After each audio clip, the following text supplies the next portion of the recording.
Hey, it's Joe DeVoe. What do you know? Hey guys, just gonna take you into my greenhouse here. Just actually sitting in here relaxing. It's Niagara on the lake here. Outside we're looking about 60 degrees, which is about 15. Of course, inside my greenhouse now we're looking at roughly maybe 74, 73, which comes out to about 25 maybe-ish degrees. I've got my new roof on. This is a roof actually that I've wanted for a long time. It's a little bit dirty because it was sitting outside, so I'm waiting for it to rain. That will wash all the dirt off. I put the new cross beams on here. Of course that would protect the plastic, but the plastic itself is double membrane, so it actually has the air pockets in between, which is exactly what you want with a roof, or any greenhouse, even for the walls or anything. Now I am going to be moving locations, so I don't want to build the entire greenhouse in this. I have made the roof so that it does come apart when I move to my new location at some point in the next year or so. I'm going to be doing the greenhouse in full with this, so I'll show you guys. I'll show you guys that video when it comes. It'll be a bigger greenhouse, of course, but this is a great start.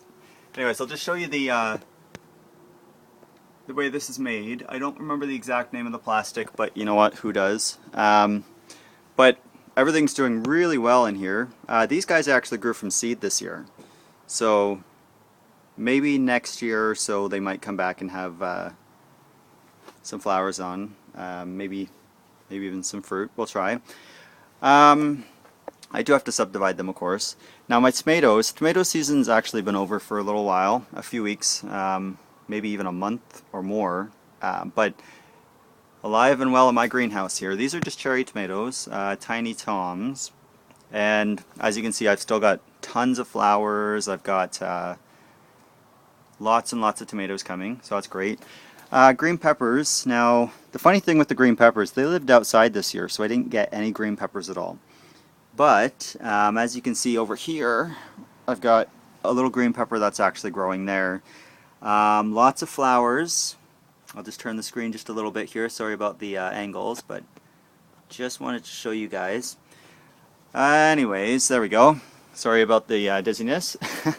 And then of course I've got my tomato tree, which is planted down here, and it starts all the way from here, goes bum, bum, bum, bum, bum, bum, all the way around to here. And of course it has branches all over the place. It's got new flowers starting all over. Some here, branches here, lots of tomatoes here, new flowers. Morning glories are done for the season. This actually is my, believe it or not, it's my lemon tree. Height wise, there. It was taller actually, it went up to the ceiling. This is an 8-foot ceiling here. So it would have gone beyond the ceiling, but I've been cutting them down. As you can see here, for instance, I've cut the main branch because what I want to do is I want to promote it to have smaller branches, which essentially are going to be the ones that flower and give me the fruit. I have given it fertilizer. Unfortunately, I'm not sure how to get it to fruit. So if you have any ideas, post them in the comments, please. I'd love to hear them. And this here is my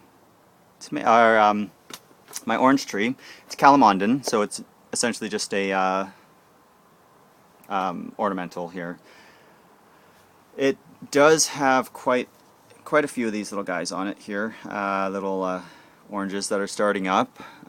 Some bigger ones over here. These are actually one of the very first flowers I had all season, so they will grow. They're going to be there for, my goodness, I think last time I had them for about 3 years on this exact plant. This plant actually died completely. I had it in a non-sunny spot in my last house, and it didn't like that, so it lost all of its leaves, and now it's come back wonderfully. It's actually lost a lot of leaves, I guess, because it's been cooler in here. I will be taking it inside, of course, once it gets colder, but this is my Moso bamboo. My company actually grows this from seed directly and resells it throughout essentially Canada. I don't leave Canada with it, but across from coast to coast with that. This is actually going to be the one of the largest and hardiest of all the bamboos. It can get up to about a foot in diameter and then up to about 30 meters. Now in Niagara on the Lake, maybe we're looking at about 15 meters. We'll see. Where I am right now is a 7B on the climate scale, the USDA scale, if you want to follow, which means that we get about 15, maybe minus 12 to minus 15 at the most right here. The rest of Niagara and Toronto gets about minus 18 sometimes, so you can't have that everywhere. This is a clumping kind, as you can see. And this actually started from a seed that I got from China.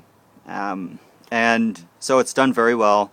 I've cut down all of the little guys, except for some of them, because they're very ornamental.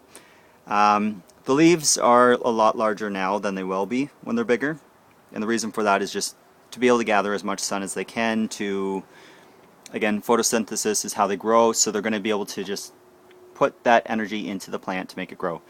I do have a second one here. He's looking pretty scraggly because what I've done with him is I've cut down all of the little branches, all of the little guys, because they've got so many new growths right now coming up. I mean, they're everywhere, so we'll give that one maybe a month or two, and it's just going to go bam. This is another kind of bamboo. I don't remember the name of this one, but it's actually a runner.